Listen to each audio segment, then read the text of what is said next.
Do you remember the last time you were happy? Do you remember what it was tied to, what happened leading up to it that made you so happy?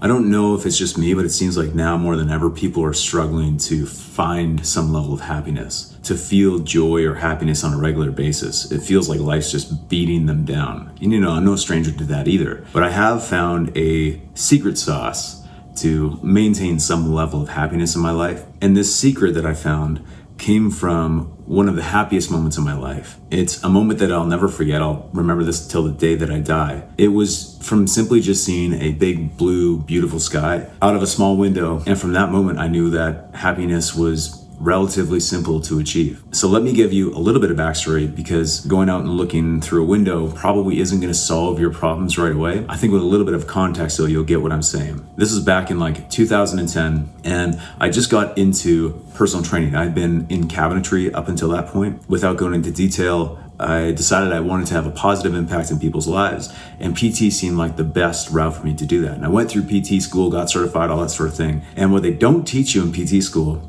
is how to build a business, how to sell. And so I knew all the anatomy of the body. I knew how to train people, that I could help someone achieve their physical fitness goals, but I had no idea how to get those people into my business to become clients. And something that I later learned is called imposter syndrome was incredibly prevalent in my life. So I felt like I had no business being a PT. I had really low self-confidence.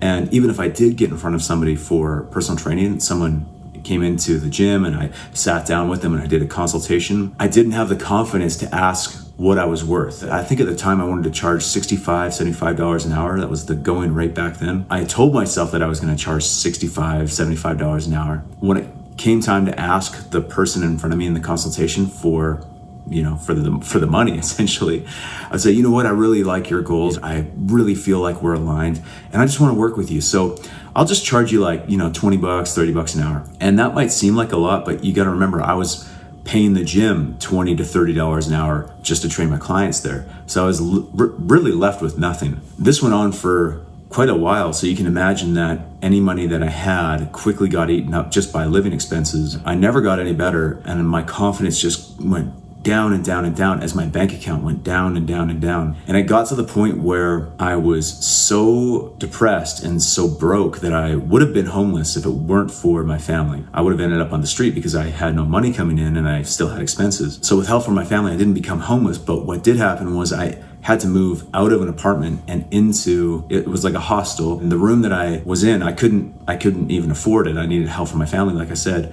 it was only $80 a month, and it was me in a bunk. I think there were 3 people to a bunk, or maybe there were 2. This was in winter. Most of the people in the hostel at that time of year, because it was a very touristy city, were like me, maybe a little bit worse off actually, because a lot of them had drug abuse issues or drinking issues. Luckily I didn't have those things, but I was incredibly depressed, and I don't want to get banned on YouTube or anything, but I didn't want to be around, if that makes sense. The only thing that kept me around was, the thought of what that would do to my family, and I didn't want to put them through that. So I lived in this room, bunking with all these people. Everything that I owned could fit in a backpack. I had no possessions at this time in my life. And I think I took a side gig or something. I started to make a little bit more money, not a lot, but I started to make a little bit more money, enough that eventually I could move into another room, like my own room. I could afford to be out of this room with all of these people where it was stinky and loud and people would be coming in and out at all times so you can get a good sleep. And I finally was able to afford my own room. And what this room was, I don't know, it must have been like 6.5 feet long by 5 feet deep and, 7 feet tall maybe. It was a converted elevator shaft. It was the elevator shaft in this old building, and the elevator was no longer used. So what they did was they turned it into rooms, and I was able to afford this room. It was $200 a month or something like that. It might have even been cheaper. And it was, even then, it was still a stretch for me. Like, I had no money. So I moved into this room, and there was no window. There was just a little tiny air vent about this big so that I wouldn't suffocate in the middle of the night when I was asleep. I think I had a little bar fridge, maybe. I don't even think I had a bar fridge. I had a shelf, nothing. It was bare bones. And you can imagine just not feeling super hot about my current situation. I had no girlfriend. I think I had a job, but it wasn't paying very well. It would have been minimum wage. My PT business was, I had clients, but they weren't paying me anything. As I said, like, everything I owned could fit into a backpack. I was just not in a good place. But one day, I was finally able to afford to move out of that room into another room, which was just down the hall. This other room had a window, but I didn't really think much about it. The main thing I was really excited about, if I remember correctly, was that the bed was bigger. It wasn't this tiny little cot. It was like a double or something, I think. It was moving day, put all my things into my backpack, and I was walking down the hall, and I opened the door, and there was an open window. It was February, and it was a beautiful blue sky, just a beautiful sunny day outside, and it was a tiny little window, and this light was pouring through. And that image, like I can remember it right now, it's giving me shivers. I get goosebumps every time I think about it. It just pierced right to the core of my being, and I broke down. Like I just started crying, and it wasn't sadness, it was pure joy. Like I was so happy. I was just, the level of happiness that I was experiencing in that moment was vibrating my body. I think I like wept for like 20-30 minutes just out of happiness for having a window and having this beautiful day, that I could witness from my room. And it was the first time that I'd felt any level of happiness in as long as I could remember, especially to that extent. Like it was a 10 out of 10. And ever since that moment, what it taught me was happiness, like true happiness, true joy, is actually very simple. It's a very simple thing to achieve. And I'm not trying to discount like achieving some level of success in your career, or the car you really want, or the house you really want, or the vacation you really want to go on. Like those things absolutely can make you happy to a degree, but it's like the hedonic treadmill. That car will make you happy for a day. That level of success will make you happy for that day, and then you'll be like, okay, well, what's next? Well, I guess what I'm getting at is those are all worthwhile things to strive for and look forward to in life, but happiness does not have to be contingent on these external things. Happiness exists in you right now. There's a wellspring of happiness that you can tap into at any moment. The thing that I've learned in my life, the easiest way to tap into that is through meditation or mindfulness, or just sitting still and thinking specifically on the things that you're grateful, gratitude, meditation. I hope that story that I shared just a moment ago will help you realize that I can appreciate you right now if you feel like, well, I have nothing to be grateful for, because I felt that way too. And I've felt that way since. This is not the first time in my life and only time in my life that the bottom's dropped out where I hit rock bottom. I've hit rock bottom a few times in my life before that point and since. If you're feeling this way, I've been there, right there with you, which is, well, what the hell do I have to be grateful for?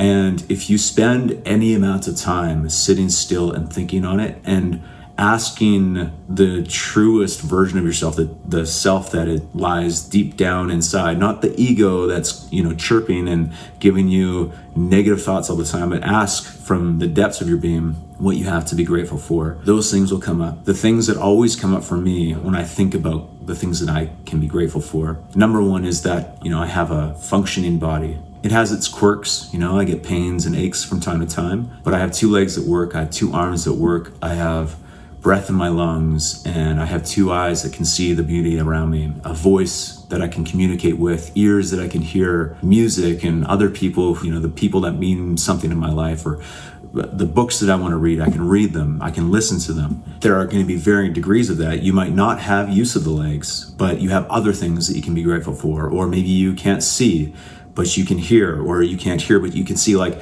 it doesn't have to be all of these things. There's still things that you can be grateful for. I'm also really grateful for the family that I was born into. It's not perfect, but with time, I've really understood just how many blessings I've had with my family, also with my friends, the people who are in my life today, and the friendships that I no longer have, but have had amazing experiences because of them. Like, I'm grateful for those just as much as I'm grateful for the friendships that I have right now. I'm grateful for the experiences that I've uniquely been allowed to have in my life because of the places that I've been, or the people that I've met, or the courses that I took, or just the happenstance of life. Life put me down in a specific direction that I didn't know was going to afford me this amazing experience or teaching or whatever. That is uniquely my own. I'm grateful for those things. I'm grateful for the place that I was born. I could have been born anywhere on the planet, and I was born in Canada, on the west coast of Canada. I could have been born at any time. I could have been born during the bubonic plague. I could have been born in caveman times. I would have had to fight every day for my food. I was born